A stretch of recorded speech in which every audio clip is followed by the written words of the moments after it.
사사기 16장 10절에서 22절의 말씀입니다. 우리 함께 한 절씩 교독하도록 하겠습니다. 제가 먼저 읽습니다.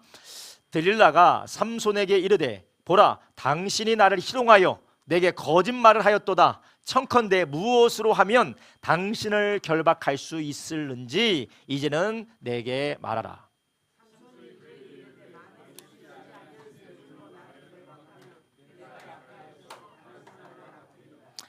들릴라가 새 줄을 취하고 그것으로 그를 결박하고 그에게 이르되 삼손이여, 블레셋 사람이 당신에게 미쳤느니라 하니 삼손이 팔 위에 줄 끊기를 실끄름같이 하였고 그때에도 사람이 내실에 매복하였었더라.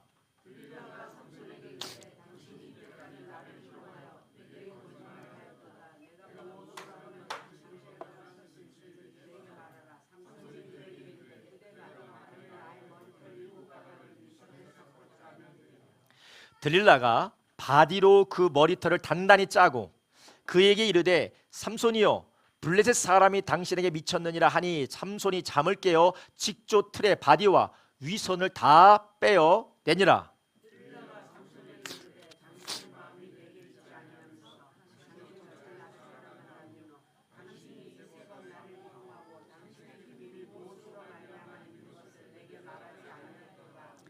날마다 그 말로 그를 재촉하여 졸음에 삼손의 마음이 번뇌하여 죽을 지경이라.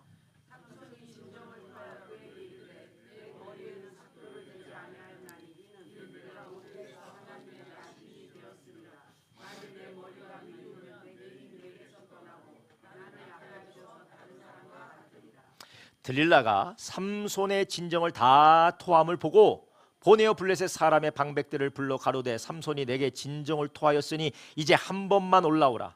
블레셋 방백들이 손에 은을 가지고 여인에게로 올라오니라.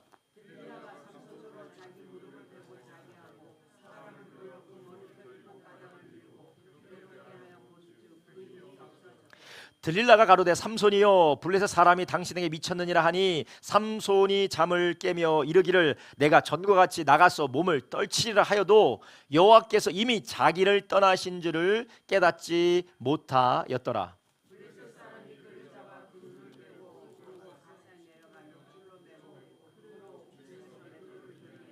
함께 있습니다. 그의 머리털이 밀린 후에 다시 자라기 시작하니라. 아멘. 오늘 우리가 함께 읽은 사사기 16장 10절에서 22절, 사사기 16장 10절에서 22절 말씀을 중심으로 오늘 우리는 우리의 관계, 복이 될 것인가 독이 될 것인가, 우리의 관계 복이 될 것인가 독이 될 것인가라는 제목으로 함께 은혜를 나누려고 합니다.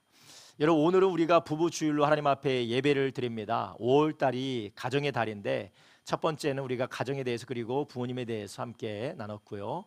두 번째 주에는 우리 어린이들이 어떻게 또 하나님이 기뻐하시고 또 그들이 어떻게 자라야 될지 나눴고요. 오늘은 이 부부주일로서 우리 가정이 부부가 어떻게 하나님 앞에 살아야 될지에 대해서 또 하나님의 소원이 무엇인지에 대해서 함께 나누는 예배가 되기를 원합니다. 그리고 또 하나님께서 오늘 부부주일로 우리가 하나님 앞에 선 우리 모든 가정들을 축복하여 주셔서 하나님의 뜻이 이루어지는 가정 되기를 예수님의 이름으로 축원합니다. 여러분, 이 세상에 많은 관계와 또 많은 다양한 모임이 있습니다.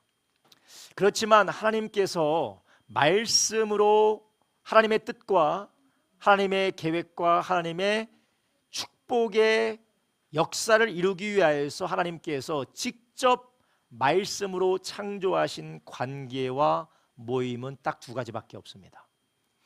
우리 교회 새가족 교육을 받으시는 분은 이미 알고 있겠지만 하나님께서 수많은 관계와 모임을 혹은 단체와 조직을 이 세상에 있지만 하나님의 말씀으로 창조한 관계는 모임은 두 가지밖에 없어요. 첫 번째가 가정이고 두 번째가 교회입니다. 가정이라고 하는 건 조금 넓은 범위인데요, 조금 더 그 의미를 좁히면 하나님께서 말씀하신 가정은 바로 부부의 관계를 말합니다. 한 남자와 한 여자가 연합하여서 가정을 이루는 것, 이것은 하나님의 말씀으로 정하신 것이고 하나님께서 제정하신 관계예요. 우리가 생각할 땐 내가 좋아서 내가 끌려서 남들이 다 하니까 하는 것처럼 보여지지만 하나님이 이미 남자와 여자를 하나 되게 해서 하나님의 뜻을 이루고 하나님의 축복을 이 세상에 풍성케 하기 위하여서 하나님께서는 가정을 이루게 하셨습니다. 부부를 하나 되게 하셨어요.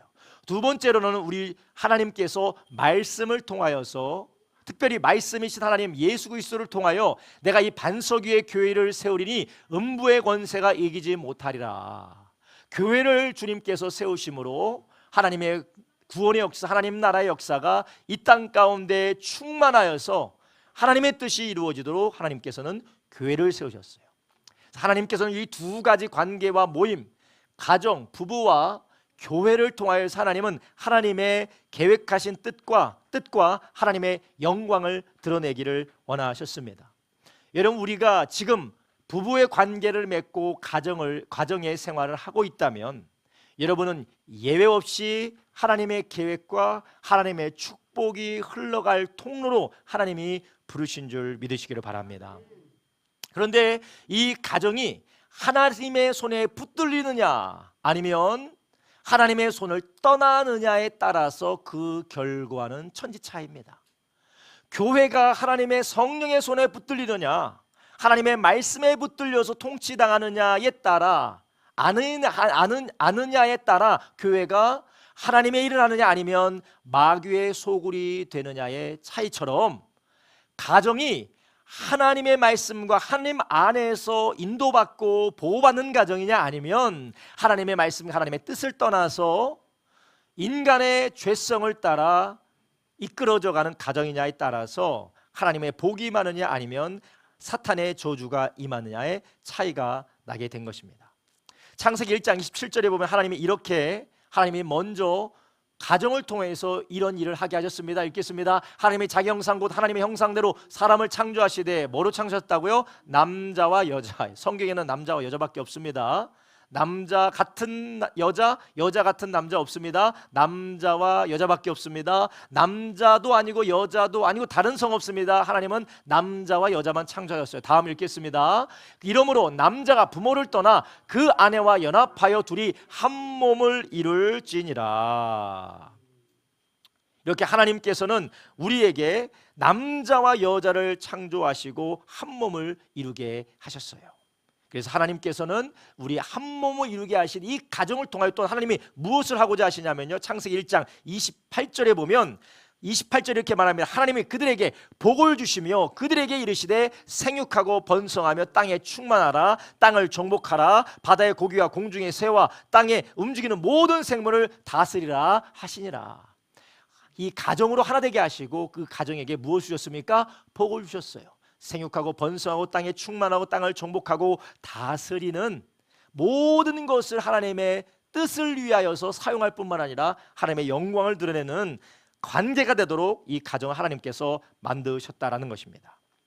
여러분, 오늘 우리가 읽은 본문에서는 정식적인 부부 관계는 아니지만 삼손과 들릴라의 모습을 보면서 우리는 부부라고 할 수는 없지만 그러나 부부와 유사한 그런 모습으로서 남자와 여자와의 관계가 감정적으로 육체적으로 가까운 것을 우리는 볼 수가 있어요.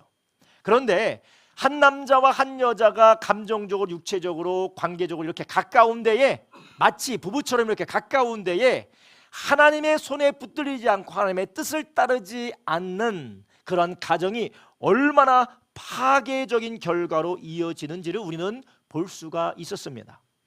그래서 저는 오늘 본문을 통해서 이들의 모습, 삼손과 들릴라의 모습을 통해서 하나님이 기뻐하시고 하나님께서 계획하신 부부의 모습은 어떠해야 되는지를 우리는 반면교사로 나쁜 예를 통해서 함께 살펴보려고 합니다. 그 첫 번째가 바로 내가 중심이 된 관계는 반드시 무너진다라는 거예요. 한번 따라합니다. 내가 중심이 된 관계는 무너집니다. 내가 중심이 된 관계는 무너진다라는 것이에요. 오늘 우리가 읽은 본문에 나오는 삼손과 들릴라가 지금 관계를 맺고 사귀는지 약혼을 했는지 결혼했는지 성경에는 나오지 않아요. 그는 아주 불타는 사랑처럼 보이는 그런 관계를 맺고 있는데, 그 모든 관계가 어디로부터 시작됩니까? 자기가 중심이 되어서 그런 관계를 이어나가는 거예요. 삼손도 마찬가지입니다. 삼손은 자기의 욕심과 자기의 욕망을 따라 아름다워 보이고 매혹적인 들릴라를 찾습니다. 그리고 들릴라도 삼손과 관계를 맺는 이유가 무엇이에요? 돈 때문에 그런 것이에요. 자기 유익을 위해서 그 관계를 이어나가고 있는 것입니다. 여러분, 특별히 우리 부부 관계가 자기가 중심이 된 관계는 오래 지속할 수 없습니다. 지속된다 할지라도 건강하게 하나님이 기뻐하시는 관계를 우리는 이어나갈 수가 없습니다. 여러분, 이쯤 되면 여러분의 생각 가운데 지진이 일어나는 거예요. 아니, 이 세상을 나를 위해서 사는 게 당연한 건데, 결혼도 나를 위해서 하는 거고, 내가 손해보려고 결혼하는 것도 아니고, 내가 정신이 나간 것도 아니고, 나를 위해서 결혼하지 뭐 봉사활동하려고 내가 결혼하냐? 여러분, 성경이 말씀하시는 결혼은 마치 이와 같습니다. 창세기 2장 23절부터 25절에 하나님께서 아내와 남편, 남자와 여자를 하나 되게 하신 결혼의 시작과 그 동기와 목적에 대해서 말씀하십니다. 그것이 무엇입니까? 창세기 2장 23절부터 25절로 말합니다. 함께 있습니다.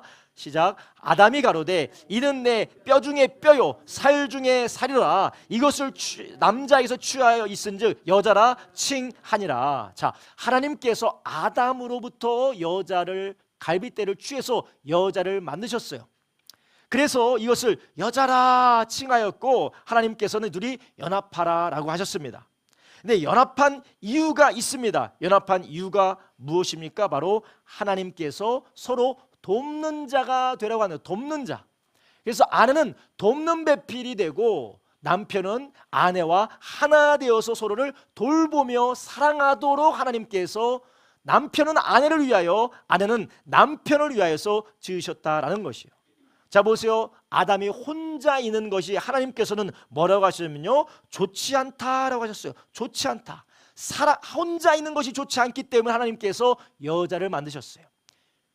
이게 상당히 좀 성차별적일 수가 있는데, 여인이 하나님께서 여자를 만드시고 그것을 남자와 하나 되게 하신 것은 남자를 돕게 하기 위한 것이에요. 여기서 돕다라는 것은 헬퍼의 이미지가 아닙니다. 하나님이 우리를 온전하게 하신 것처럼 여자를 통하여 남자가 온전해진다라는 것이에요. 그렇다면 남자는 도움받기 위해서만, 여자가 완전하게 해주기 위해서 남자가 여자가 필요한, 그렇지 않습니다. 성경은 뭐라고 합니까? 아담이 아내를 볼 때, 하와를 처음 봤을 때 뭐라고 고백합니까? 이는 내 뼈 중에 뼈요 내 살 중에 살이라. 이 고백 자체가 나의 것이라는 거예요. 나의 몸이라는 것이에요. 여러분, 여러분의 몸을 위하기 위해서 약도 먹고, 무서우면 피하고, 다칠 것 같으면 하지 않고, 내 몸 위하기 위해서 어마어마하게 애쓰지 않습니까? 하나님께서 아내를 붙여주셨다는 것은 아내가 나를 돕기 위함이 아니라 남편이 아내를 내 몸처럼 사랑하고 돌보고 섬겨서 하나 되어 하나님의 거룩한 뜻을 이루도록 하나님께서 아내를 허락해 주셨다는 거예요. 그런데 이 세상에서 아내와 남편의 관계가 이렇게 서로를 돕는 관계고 서로를 사랑하는 관계인데, 자기가 중심이 될 때 왜 내 마음대로 안 해줘? 왜 내 뜻대로 안 해줘? 왜 내가 손해보는 것 같지? 왜 나는 늘 왜 해주기만 해야 돼? 라는 그런 마음으로 인하여서 우리 가운데 원망이 일어나고 분노가 일어나고 나중에는 포기가 되어지는 이유가 무엇이냐? 그 중심이 무엇입니까? 내 중심이기 때문에 그래요. 오늘 본문에 나오는 이 삼손과 들릴라는 서로가 다 자기 중심이야. 서로가 자기 중심. 삼손은 들릴라를 통하여서 자기의 욕망과 자기의 자아의 기쁨을 채우려고 하고 있고, 들릴라는 삼손을 통하여 자기가 돈을 벌고 자기가 어떠한 유익을 얻기 위해서 서로가 서로를 착취하고 이용하고 있는 것입니다. 여러분, 가정 안에서 아내와 남편의 관계가 서로를 이용하고 혹은 거래하면서 거래가 공정하지 못하다라고 서로의 마치 상업적인 계약 관계로, 나는 이거 해주는데 너는 왜 이거 안 해주냐, 난 이렇게까지 했는데 너는 이거 안 해주냐라고 하면서 나의 유익을 찾는 관계가 될 때 그 관계는 반드시 무너지고 부서지고 파국적인 결과를 맞이하게 되는 것입니다.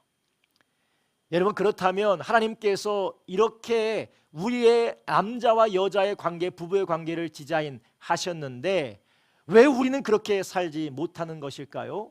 여러분, 이것이 바로 죄의 문제입니다. 여러분들이 아내와 남편과의 관계 가운데 문제가 생겨요. 남편 성격 이상해, 아내 성격 이상해, 환경이 이상해, 저쪽 집은 이상해, 우리 집은 더 이상해. 그게 문제가 아니에요. 여러분과 우리 가운데에 하나님의 디자인하신 결혼대로 아내와 남편을 사랑하고 섬기려 하지 않은 우리의 중심부터 뿌리부터 내려져 있는 이 죄가 문제라는 것입니다. 그래서 우리가 오은영 박사에게 가서 상담받는다고 해서 이게 해결되는 것이 아닙니다. 우리가 부부 세션을 가지고 가서 그것을 뭘 대단히 한다고 해서 해결되지 않는 거예요.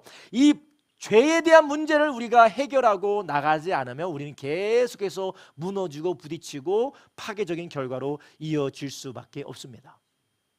그래서 하나님께서는 먼저 우리에게 결혼에 대한 정확한 성경적인 전망을 회복하라고 말씀하시는 거예요.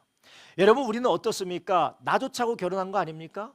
나를 위해서 결혼한 거죠. 저 사람을 만나면 내가 행복해질 것 같으니까, 저 사람과 결혼해 살면 내가 행복해지기 위해서 결혼하셨습니까? 이것은 성경적인 결혼이 아니에요.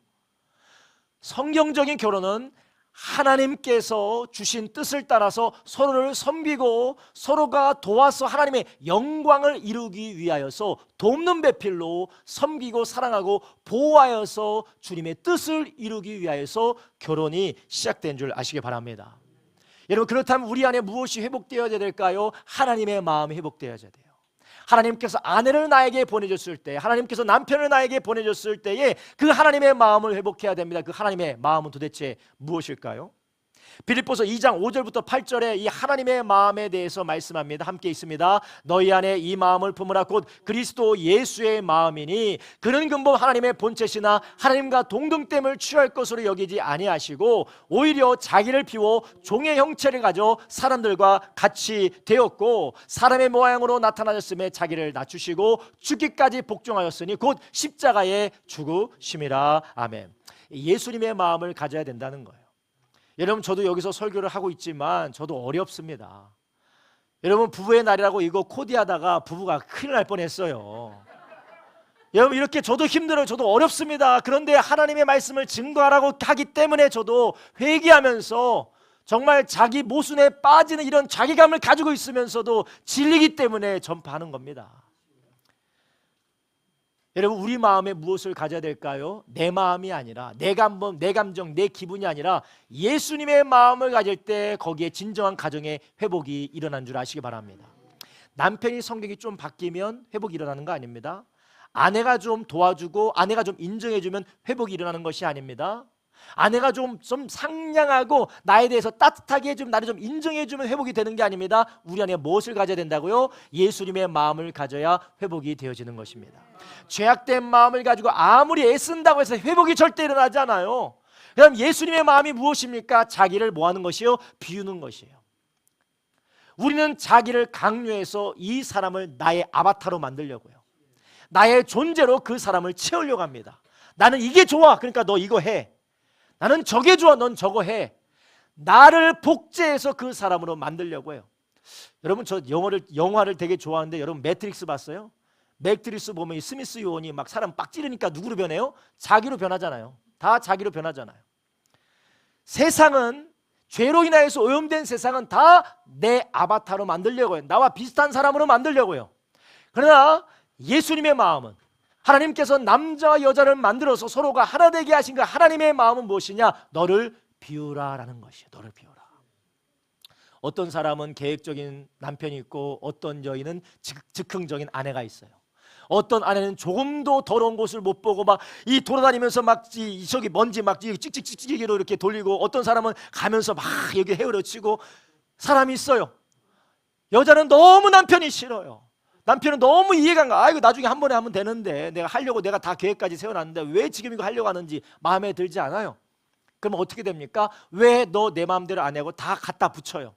그래서 어떻게 됩니까? 싸우고 다투고 기대가 깨지니까 분노가 나고, 분노가 나중에 나가서는 원망이 되고, 원망이 지나면 포기가 돼서 이제는 그래, 네 인생 네가 알아서 살고 나 인생 내가 알아서 살자, 정서적인 이혼 관계에 가게 됩니다. 여러분, 이것은 하나님께서 우리에게 주신 마음이 아닙니다. 우리에게 계획하신 결혼의 계획이 아니에요. 저도 그렇게 잘하는 사람 아닙니다. 그렇게 보시지 마십시오. 그러나 하나님께서 우리에게 무엇을 구하라고 하셨냐? 예수님의 마음을 구할 때에 우리는 그 사람의 모양으로 우리가 내려가게 된다라는 것이에요. 물론 제가 못하는 것 중에서 제가 하나 잘하는 게, 제가 고친 게 있는데 뭐냐면, 여러분 남자들 그렇잖아요. 밖에 나갔다 오고 그리고 좀 피곤하다 보면 양말 아무데나 막 던지죠. 그렇죠? 안 그렇습니까? 역시 훌륭하신 남자분은 그러시군요. 근데 저는 양말을 아무데나 막 던지는 습관이 있어요. 그래서 아내가 그렇게 이것 좀 여기 넣어주면 안 되냐, 하도 그래서 제가 자존심이 상하고, 그리고 내가 좀 도와주자, 그래서 제가 어떻게 했냐면 벗자마자 제 주머니에 넣어요. 벗자마자 주머니에 넣습니다. 그래서 나도 모르는 사이에 주머니에 양말이 막 쌓여지고 양말이 있는 경우가 많이 있어요. 여러분, 이게 무엇입니까? 나를 어떻게 하는 거예요? 비워야 돼. 나를 비우는 거예요. 이 정도 조금 했습니다. 여러분, 우리가 남자가 오기를 가지고 내가 남자인데 가장인데 이래라 저래라 해? 내가 너를 바꾸겠어. 여러분, 이거 하나님의 마음입니까? 죄인 된 사탄의 마음입니까? 사탄의 마음이에요. 여러분, 옆에 아내와 남편이 빨리 얘기했어요. 사탄의 마음을 바꾸세요. 안 바꾸려고 얘기를 안 하시는구나. 사탄의 마음을 바꾸세요. 아내도 남편에게 강요하지 마세요. 남편도 아내에게 강요하지 마세요. 대신 그 사람의 연약함을 공감하고 내가 채워야 될 것을 보시기를 주님의 이름으로 축원합니다. 고린도전서 13장 4절부터 5절에 이렇게 말합니다. 사랑은 오래 참고 온유하며 투기하는 자가 되지 아니하며, 사랑은 자랑치 아니하며 교만치 아니하며 무례히 행차하며 어떻게 한다고요? 자기의 유익을 굳이 아니하며 성내지 아니하며 악한 것을 생각지 아니하며. 4절 5절이 다 무슨 말이냐? 자기의 유익을 구하지 아니한다는 거예요. 여러분, 화나잖아요. 짜증나잖아요. 승질나잖아요. 버럭하잖아요. 다 이유가 뭐예요? 내 마음대로 안 해준다는 거예요. 내 뜻대로 안 해준다는 거예요. 내 기분에 안 맞다라는 거예요. 왜 싸웁니까? 왜 내 마음대로 안 해주자는 거예요. 답답하게, 짜증나게, 힘들게. 아내 바뀔 거라고 여러분 생각하지 마시고, 절대 안 바뀝니다. 남편 바뀔 거라고 절대 생각하지 마세요. 내가 바뀐 게 더 빨라요. 그러니까 예수님의 마음을 가지고 나를 비워서 예수님이 우리의 인간의 모습으로 오신 것 같이, 여러분 남편들, 여러분 아내들, 여러분의 삶을 비워서 남편으로 채우시기를 예수님의 이름으로 축원합니다. 하나님이 그렇게 해서 가정을 통하여서 복이 부어지고 충만하게 하셨다는 것이요. 삼손과 들릴라는 자기들밖에 없었어요.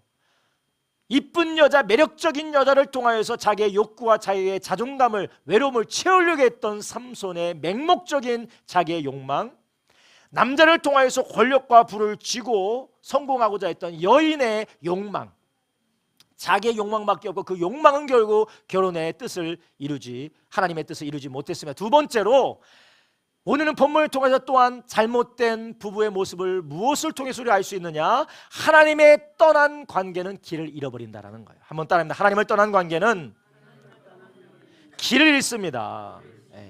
하나님을 떠난 관계는 길을 잃어버리는 거예요. 창세기 2장 20절부터 21절에 이렇게 말합니다. 아담이 모든 육축과 공중의 새와 들의 모든 짐승에게 이름을 주니라. 아담이 뭐가 없다고요? 돕는 배필이 없었다네요. 돕는 배필이 없었다.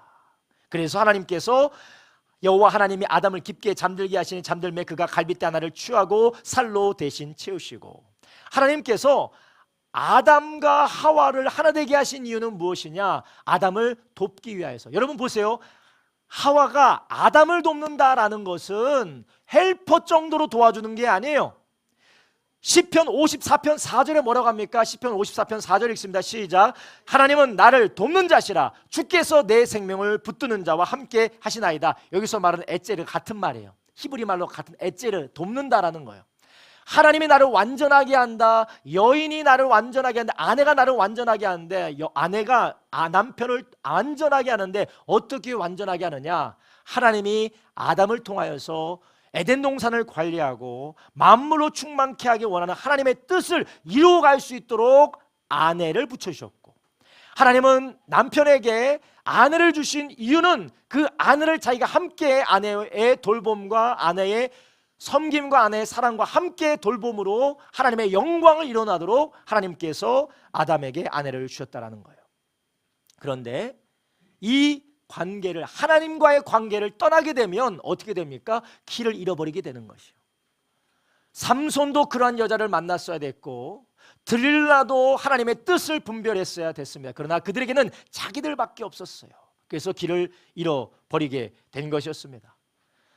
여러분, 우리의 삶에서 우리가 하나님이 너무나도 중요한 이유는, 특별히 가정 안에서 남편과 아내 가운데서 하나님이 너무나도 중요한 이유는, 우리의 결혼은 남자와 여자 둘 사이에서만 되는 것이 아니기 때문에 그래요. 여러분, 결혼의 창시자가 누구라고 했죠? 하나님이라고 했어요. 결혼의 창시자는 하나님이기 때문에 결혼은 남자와 여자와 하나님과의 언약이고 관계인 줄 아시기 바랍니다. 그렇지만 우리가 이 하나님과 남자와 여자와 맺은 언약인 걸 우리가 알지 못하고 내 힘으로만, 여자만 의지해서, 남자만 의지해서 이 결혼 관계를 이어나가려고 할 때 파국이 일어나게 되는 것이에요. 나는 비록 연약할지라도, 아내는 비록 연약할지라도 하나님은 능력이 많으신 줄 아시기 바랍니다. 하나님께서 우리를 붙들어 주시고 우리 안에서 서로에게 결혼 생활을 어떻게 하고 하나님의 뜻이 무엇인지를 알려주시는 하나님으로만이 우리의 결혼 생활이 유지될 수가 있다라는 것이에요. 삼손과 들릴라는 하나님이 없는 사람들이었어요. 하나님을 잃어버렸어요. 특별히 삼손이 그랬어요. 그 결과 어떻게 됩니까? 가정이, 라고 볼 수는 없지만 관계가 서로를 파괴시키는 방법으로 이어지게 됩니다. 여러분, 그렇다면 우리는 어떻게 하면 하나님이 우리의 삶 속에서, 우리의 가정생활에서 주인 되시고 우리의 가정생활에서 하나님의 충만한 돌보심과 은혜를 우리가 부부관계 가운데서 경험할 수가 있을까요? 여러분, 우리는 하나님이 먼저 나를 얼마나 사랑하셨는지, 하나님의 나를 얼마나 어떻게 사랑하셨는지를 우리가 기억하고 알 때에 우리는 결혼 생활을 지속할 수가 있습니다. 요한일서 4장 7절부터 11절 이렇게 말합니다. 사랑하는 자들, 우리가 서로 사랑하자. 사랑은 하나님께 속한 것이니 사랑하는 자마다 하나님께서 나서 하나님을 알고, 사랑하지 않은 자는 하나님을 알지 못하는 이는 하나님은 사랑이심이니라. 하나님의 사랑이 우리에게 이렇게 나타난 바 되었으니 하나님이 자기 독생자를 세상에 보내심은 저로 말미암아 우리를 살리려 하심이니라. 사랑은 여기 있으니 우리가 하나님을 사랑한 것이 아니요 오직 하나님이 우리를 사랑하사 우리 죄를 위하여 화목제로 그 아들을 보내셨음이니라. 11절 함께 있습니다. 사랑하는 자들아, 하나님이 이같이 우리를 사랑하셨은즉 우리도 서로 사랑하는 것이 마땅하도다. 아멘. 여러분, 남편이, 아내가 늘 사랑스럽습니까? 늘 나의 원하는 대로, 내가 하고 싶은 대로 다 해줍니까? 그렇지 않아요. 사랑스럽지 않을 때가 많습니다. 그럼에도 불구하고 심지어는 나를 괴롭게 할 때도 있어요. 그럼에도 우리가 용서하고 사랑할 수 있는 것은 내 힘으로 안 돼요. 우리를 죄인임에도 먼저 사랑하신 하나님과의 관계가 열려졌을 때 그 사랑, 우리가 사랑하게 되는 줄 아시기 바랍니다. 아내와 남편 둘 중에 한 명이라도 이 하나님과의 사랑의 관계가 열린 자가 있으면 그 가정은 회복되는 줄 아시기 바랍니다. 한 사람만, 아내와 남편 둘 중에 한 사람만 이 사랑을 가지고 있으면 비록 힘들고 어렵고 괴롭지만 더디더라도 그 가정은 회복될 수가 있어요. 여러분, 저도 그런 사람이고 가정마다 깨어진 사람이 많이 있습니다. 고장난 사람이 많이 있어요. 사랑받을 줄도 모르고 사랑할 줄도 모르고 모든 것을 거래와 죄악된 세상에 살다 보니까 모든 것을 자기중심적으로 뒤틀어버리는 사람이 있어요. 저도 그런 사람 중에 한 사람입니다. 이런 사람을 사랑하는 것은 정말 쉽지 않아요. 그러다 보면 남자의 마음에, 여자의 마음에 어떤 생각이 듭니까? 아, 이 사람하고는 내가 도저히 안 되겠다. 이 사람은 도저히 안 되고 도무지 얘하고는 얘기가 안 되겠구나. 얘에게 기대하면 기대할수록 나는 상처고 내가 더 비참해지는구나.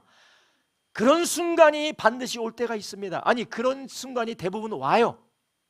그럴 때 하나님이 없으면 우리는 어떻게 됩니까? 체념하게 돼요. 오히려 사랑하여서 행복하려고 결혼했지만 오히려 그 사람 때문에 인생이 지옥으로 변해버립니다. 그때 우리가 예수님의 사랑을 기억할 때, 한 사람만이라도 나를 죄인 되었을 때 먼저 사랑하신 예수님의 놀라운 사랑을 기억할 때 우리는 용서하고 사랑하고 그 사람을 품고 기도해 줄 수 있는 줄 아시기 바랍니다. 이런 사람 한 사람만 있으면 그 가정은 변해요. 이런 사람 한 사람만 있으면. 여러분의 가정 가운데 당신이 그런 사람 되기를 예수님의 이름으로 축원합니다. 도무지 사랑할지도 모르고 받을 줄도 모르고 모든 걸 자기중심적으로 바꾸어서 파괴적으로 관계를 맺는 사람이라 할지라도 예수님이 우리를 먼저 사랑하셔서 우리를 위해서 죽으시고 부활하신 그 사랑을 붙들고 사랑으로 품고 끝까지 그의 사랑을 흘려보내줄 때, 네가 잘하기 때문에 내가 사랑한다가 아니에요. 하나님이 나를 사랑하셨기 때문에 내가 당신에게 이 사랑을 흘려줍니다 라고 그 사랑을 할 때에 가정은 살아나게 될 줄로 믿습니다. 왜냐하면 그 사랑이 죄인 되었던 우리, 멸망당하여서 마귀의 노예로서 지옥 갈 수밖에 없는 우리를 살리셨기 때문에 그 사랑을 우리가 포기하지 않으면 아내가 남편이 살아나게 되는 줄 아시기 바랍니다. 여러분, 이 사랑을 다시 시작하시기를 주님의 이름으로 축원합니다. 오늘 본문에 보면 마지막으로 하나님께서는 삼손을 포기하지 않으시고 우리는 알 수가 있어요. 그래서 아무리 잘못되고 파괴적인 관계를 맺는 사람이라 할지라도 마지막 세 번째로 하나님은 회복을 위하여서 일하고 계시다라는 것이, 한번 따라하면 하나님은 회복을 위해 일하십니다. 여러분, 아무리 여러분의 아내와 남편과의 관계가 파국에 이르렀다 할지라도, 여러분의 부모와의 자녀와의 관계가 파국에 이르렀다 할지라도, 여러분의 삶이 무너졌다 할지라도 하나님은 회복을 위하여 지금 일하고 계시는 줄 아시기 바랍니다. 오늘 본문의 마지막에 뭐라고 하고 있습니까? 사사기 16장 22절에 뭐라고 얘기합니까? 그의 머리털이 밀린 후에 다시 자라기 시작하니라. 아멘. 아니, 굳이 하나님께서 뭐 머리털 밀린 다음에 자라는 건 당연한 건데 왜 하나님은 굳이 성경에 삼손의 머리털이 밀린 후에 다시 자라나기 시작하니라 라는 성경이 기록되게 하셨습니까? 하나님은 지금 누구를 회복시키고 있는 겁니까? 삼손을 회복시키고 있는 거예요. 더럽게 말을 듣지 않고 부모의 말도 듣지 않고 만나지 말라는 여자 만나서 인생 망가졌던 삼손이라 할지라도, 그가 아무리 망가졌다 할지라도 하나님은 그를 향하여서 회복의 역사를 지금 일으키고 있는 것입니다. 이런 우리의 삶이 아무리 망가졌다 하라도 하나님은 우리가 어떻게 살았냐는 것, 하나님은 관심 없어요. 우리가 어떻게 돌이켜서 새롭게 살 수 있느냐에 대해서 하나님은 관심을 갖고 계신 줄 아시기 바랍니다. 바라기에 우리 모든 성도님들, 과거와 현재에 매이지 마시기 바랍니다. 과거가 여러분을 규정하게 마시고, 과거에 참소당하지 마시고, 과거에 정죄당하지 마세요. 하나님은 우리가 무슨 삶을 살았느냐에 대해서 집중하지 않으세요. 그렇다면 삼손의 머리가 자랐다라고 말씀하지도 않았을 것입니다. 하나님은 삼손을 통하여 무슨 일을 하길 원하시는지, 새롭게 삼손이 어떻게 회복되게 원하시는지에 대해서 하나님은 관심을 가지고 계시다라는 것이에요. 여러분의 남편이 무슨 일을 했든지, 여러분 아내가 무슨 일을 했든지, 여러분의 가정이 지금까지 어떤 삶을 살아왔든지 하나님은 거기에 집중하고 거기에 매여 있으라고 하나님 말씀하지 않으십니다. 하나님은 지금 회복을 통하여, 회복을 위하여서 일하고 계시는 줄 아시길 바랍니다. 우리 가정도, 여러분의 가정도 하나님께서 회복시키기 위하여서 한 사람을 찾고 계세요. 한 사람, 남편이든 아내든 심지어는 엄마 아빠를 위해서 울 수 있는 자식이든지 하나님께서는 한 사람을 찾고 있습니다. 자녀를 위하여서 울 수 있는 부모라든지 한 사람을 여러분의 가정에서 찾고 있어요. 여러분, 이 한 사람, 여러분들을 위하여서 울 수 있는 한 사람, 여러분들이 한 사람에 대해서 누군가를 위해서 운다면 그 사람은 반드시 살아나게 되는 줄 아시기 바랍니다. 여러분, 오늘 본문에 나오는 이 삼손의 머리칼이 자라난다, 이것은 누구를 보여줍니까? 바로 예수 그리스도께서 우리를 위하여서 십자가에서 죽으시고 부활하셨기 때문에 우리에게 있는 소망을 말씀하시는 겁니다. 우리가 그 사랑 안에서 남편을 주님의 사랑으로 사랑하기로, 아내를 주님의 사랑으로 사랑하기로, 포기하고 싶은 내 아들과 딸과 내 사위와 며느리와 나의 모든 가족들을 이제부터 사랑하기로 하나님 앞에 결단할 때 하나님은 그 가정 회복시키실 줄로 믿습니다. 요엘서 2장 2절 2장 23절부터 26절에 이렇게 말합니다. 시온의 요한 22장 2장 22절부터 23절 함께 있습니다. 시온의 자녀들아 너희는 너희 하나님 여호와로 인하여 기뻐하며 즐거워할지어다. 그가 너희를 위하여 비를 내리시되 이른 비를 너에게 적당히 주시리니 이른 비와 늦은 비가 전과 같을 것이라. 마당에는 밀이 가득하고 독에는 새 포도주와 기름이 넘치리로다. 내가 전에는 너에게 보낸 큰 군대 곧 메뚜기와 놋과 황충과 팥종이에 먹은 횟수대로 너에게 갚아주리니 너희는 먹되 풍족히 먹고 너희의 기이한 대접한 너희 하나님 여호와의 이름을 찬송할 것이라. 내 백성이 영영이 수치를 당하지 아니하리로다. 아멘. 우리 주님은 어떤 주님이십니까? 황충과 팥중이와 메뚜기가 먹은 것만큼 회복시켜 주기를 원하시는 주님, 치유와 회복을 통하여 하나님께서 찬송 부르기를 원하시는 분이 우리 주님인 줄 아시기 바랍니다. 그분이 저와 여러분을 위하여서 십자가를 지신 예수님이고 아들 보내신 아버지 하나님이고 우리 주님을 부활하게 하신 성령 하나님인 줄 아시기 바랍니다. 이런 바라기는 여러분이 이 주님의 사랑 안에서 다시 한번 주님처럼 사랑하기를, 주님의 사랑으로 내가 그를 위하여서 눈물로 애통하며 돌이키기를 결단하는 저와 여러분 되길 예수님의 이름으로 축원합니다. 이런 우리의 관계가 부부의 관계든지 부모 자식의 관계든지 형제 자매의 관계든지 복이 돼야 될까요? 독이 돼야 될까요? 복이 돼야 되지 않겠습니까? 그것은 그리스도 예수 안에 우리가 주님을 붙들 때 독이 복이 되게 될 줄로 믿습니다. 기도하겠습니다. 하나님 아버지 감사드립니다. 하나님, 우리는 서로 죽이고 먹고 서로 찢고 서로 밟으며 하나님 함께 영원히 사랑하자고 결혼한 하나님 부부가 원수가 될 수밖에 없는 자들입니다. 하나님 아버지, 나는 몰랐다고 내가 실수했다고 변명하지만 결국 나의 죄 때문에 이렇게 망가질 수밖에 없는 사람들입니다. 부모와 자녀 간이 원수가 되고 하나님 형제 자매 간이 원수가 되고 하나님 이렇게 이 세상 가운데서 자기의 욕심을 따라 내 자아가 중심이 돼서 하나님을 잃어버리고 내 뜻대로 살다가 하나님 멸망할 수밖에 없는 삼손의 길을 갈 수밖에 없는 연약한 자들입니다. 주여, 우리가 다시금 예수 그리스도 안에서 하나님께로 돌이키게 하여 주시옵소서. 주님의 말씀으로 돌이키게 하여 주시옵시고 이제는 그 사랑 안에서 내가 주님의 사랑으로 나의 아내를, 나의 남편을, 나의 부모를, 나의 자식을 하나님께서 나에게 보내주신 그 사람들을 사랑함으로 살려내는 자가 되게 하여 주시옵소서. 하나님, 그리하여서 우리를 만나게 하시고 우리를 하나 되게 하신 하나님의 계획이 독이 되는 것이 아니라 복이 될 수 있도록 우리를 사용하여 주시옵소서. 감사드리며 예수님의 이름으로 기도드렸사옵나이다. 아멘.